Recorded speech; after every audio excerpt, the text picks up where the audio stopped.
Well,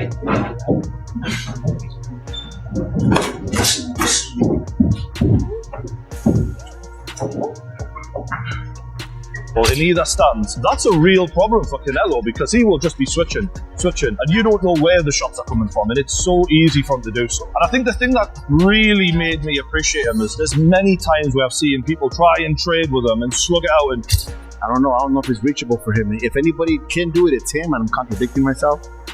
I just don't see it happening, could it happen? Terence Crawford is reportedly training with Gennady Golovkin ahead of his fight with Canelo Alvarez, drawing major attention in the boxing world. The two boxers are said to be working together to sharpen Crawford's power, timing, and overall ring IQ. With Golovkin's experience guiding him, this reported partnership could provide Crawford with the extra edge he needs as he prepares for one of the toughest fights of his career.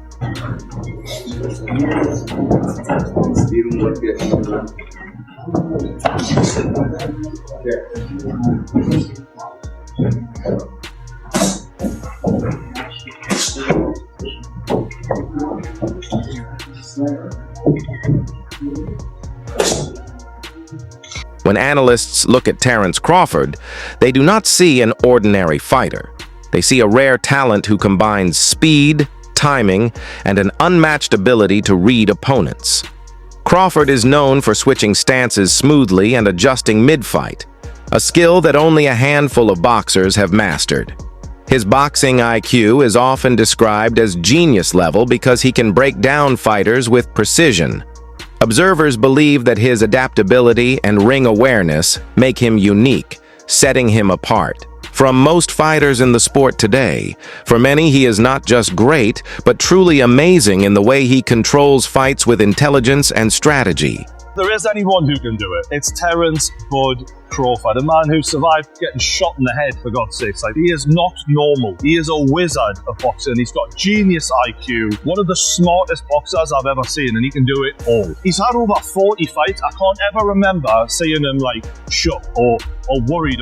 This is, trained killers trying to take his head off, and he never looks out of pocket. He is like a rapper who just turns up and figures out his lines on the fly and still makes it sound like the best song you've ever heard. That's how amazing he is. I've never seen anyone who can fight out both stances the way Crawford can. He looks so natural in either stance. That's a real problem for Canelo because he will just be switching, and you don't know where the shots are coming from, and it's so easy for him to do so. And I think the thing that really made me appreciate him is there's many times where I've seen people try and trade with him and slug it out, and when they stand in the pocket and they just go for it. And even in those situations where usually both of you are getting hit, he still manages to hit and not get hit. It's like he's in the Matrix. And this isn't against average fighters. This is against the best in the world at 4 different weight classes, and he's made it look easy pretty much every time he's moved up. I think in the Errol Spence fight, that was a fight that was supposed to be 50-50. The pressure was on. A lot of people thought he was going to lose that fight. He made that look like a boxing lesson, and the reason is when Errol Spence would throw a punch and not get out of the pocket quick enough, he would make them pay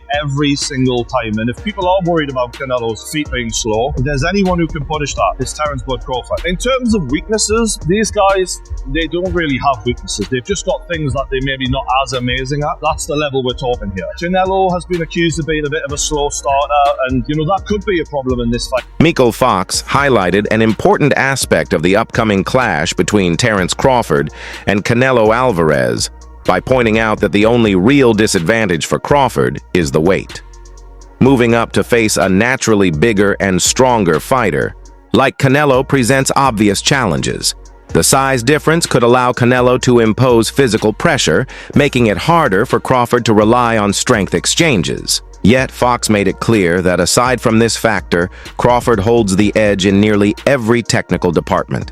Crawford's footwork allows him to create angles that frustrate aggressive opponents.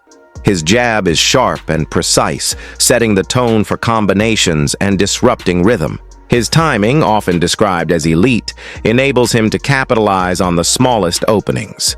Most importantly, his ring IQ is considered one of the best in modern boxing. He knows how to adapt mid-fight and switch tactics seamlessly depending on the opponent. Fox believes these skills make Crawford a nightmare matchup for Canelo despite the weight gap. If Crawford can handle the physicality, and not allow Canelo to dictate with power shots, his overall talent could shine through.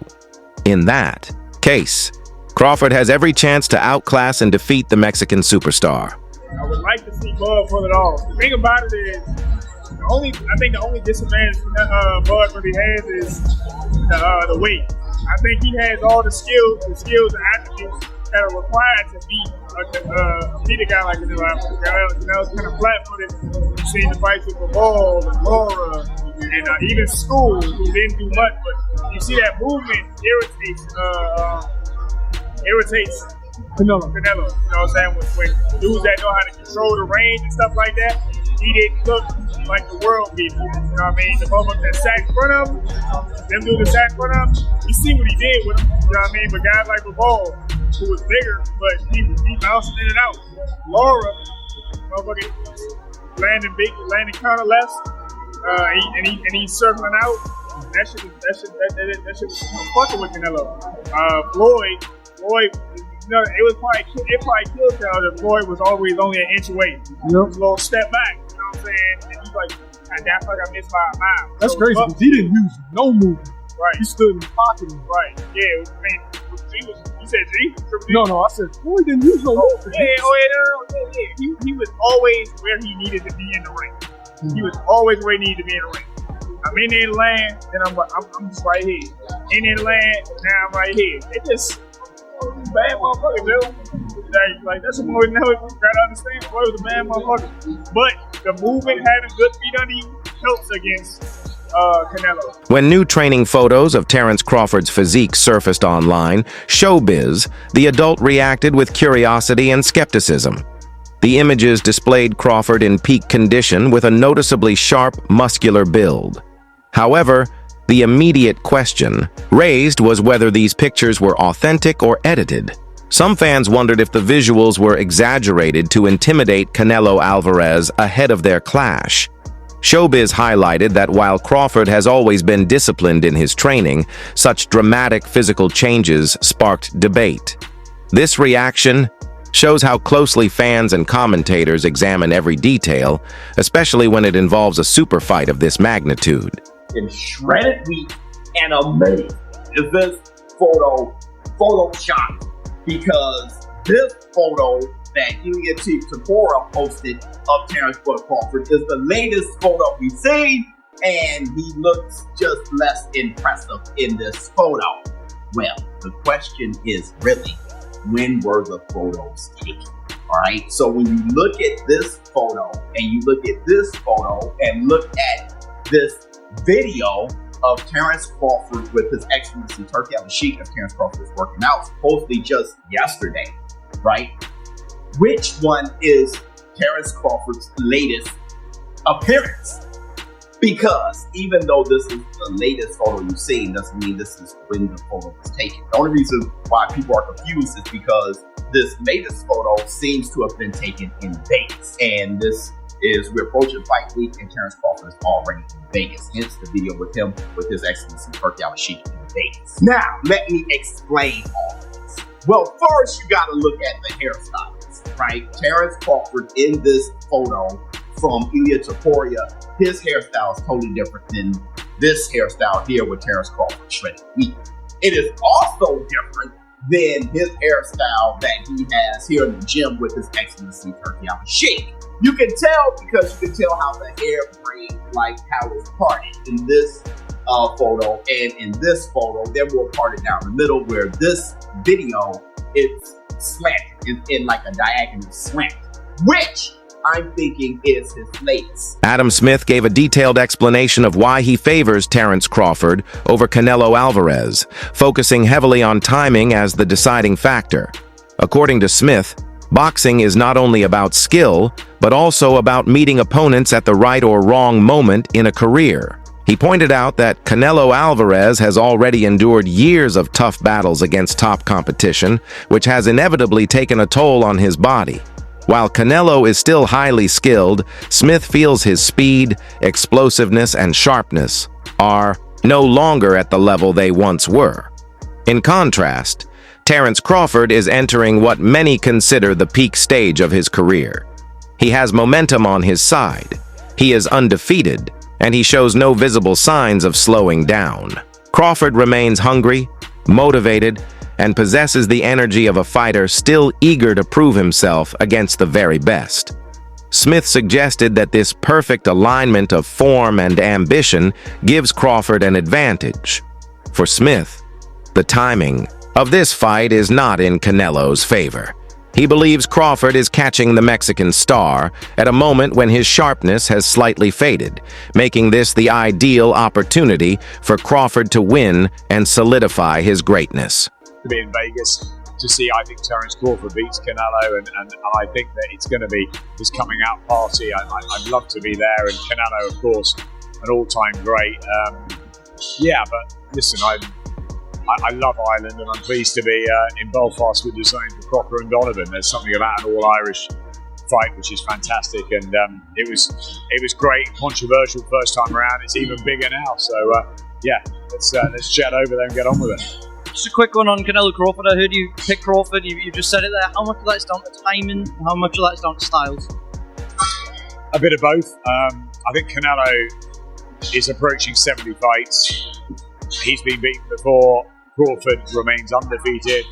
I think that the jump up is big, but I think he's got the speed, the IQ, the experience, the know-how to be able to handle it. If he's switched on for every minute of every round, I think he wins, and I think he announces himself to the world on Netflix. And I think he deserves it. I think Terence Crawford's only been really known to the trade fans. Canelo, obviously, a bigger name, bigger star, and look, I fancy Crawford in this fight. Look, nothing against Canelo. Maybe it's a little bit of time in the skull fight.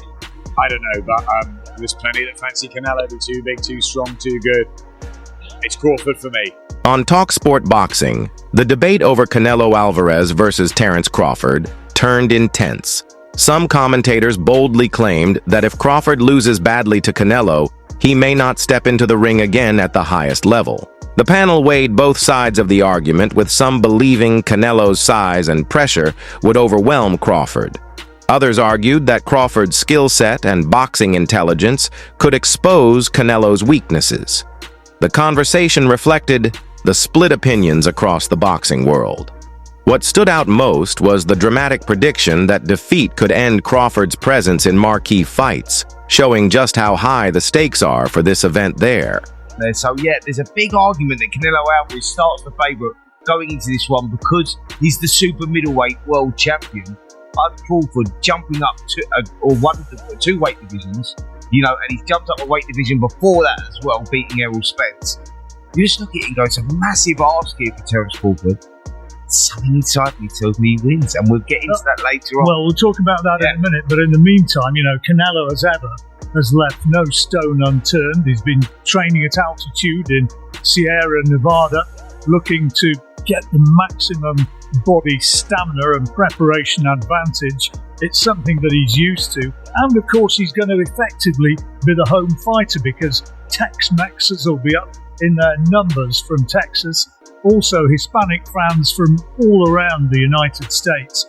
The fight is being made on Mexican Independence Day. I don't think you have to be a great crystal ball gazer to know where the bulk of the crowd is going to be rooting when they step out inside those ropes and their names are bellowed out by the ringside announcer afterwards. Listen, even though the fight happens in America, Terence Crawford is American, it's going to be so pro-Mexican there, because Canelo is accepted. He's like an adopted son there, and Mexican Independence Day, all of that goes so much in favour of Canelo Alvarez. You go, actually, the guy that's a four-division world champion and a superstar of the sport and American will start probably the fan favourite will definitely be Canelo Alvarez. Yeah, definitely. And he's been training with somebody, sparring with a man who he thinks replicates Crawford's style in sparring many rounds against Yarrow.